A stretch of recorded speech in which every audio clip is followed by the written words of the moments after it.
পিঙ্কি, তুই জানিস আমাদের গ্রামের পূব দিকের জঙ্গলে বিদেশি পাখির আগমন হয়েছে। চল আমরা যেয়ে দেখে আসি। শুনেছি পাখিগুলো দেখতে নাকি অনেক সুন্দর।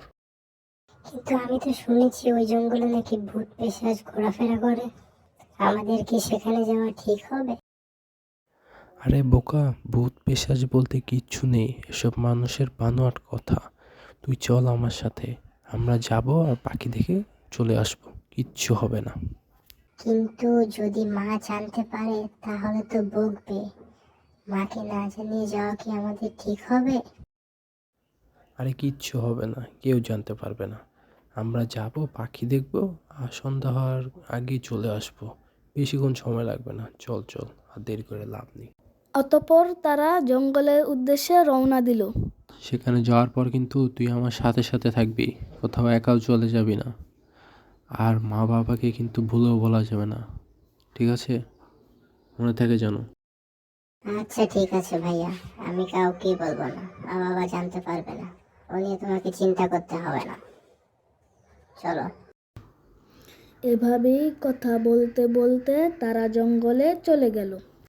কি ব্যাপার ভাইয়া, জঙ্গলের এত ভিতরে চলে আসলাম কিন্তু এখনো পর্যন্ত কোনো পাখি দেখতে পারলাম না।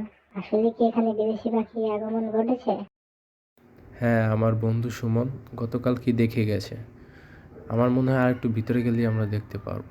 চল আর একটু ভিতরে যাই, তাহলেই দেখা যাবে। এরপর তারা জঙ্গলের আরো ভিতরে যেতে লাগলো। কি ব্যাপার ভাইয়া, আশেপাশে তো কোনো পাখি দেখতে পাচ্ছি না।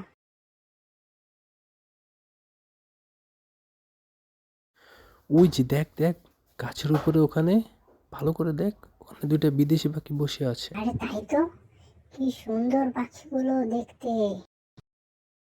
হ্যাঁ, আসলেই পাখিগুলো দেখতে অনেক সুন্দর।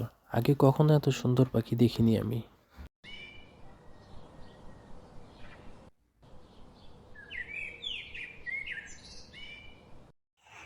পাখিগুলো তো উড়ে চলে গেল।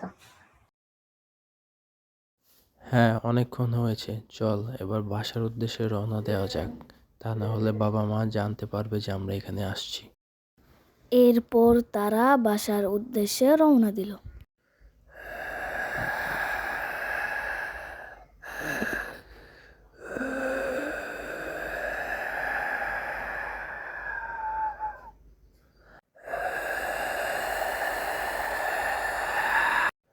কতদিন ধরে মানুষের গন্ধ পাই না, কতদিন হয়ে গেল মানুষের রক্ত খেতে পারলাম না।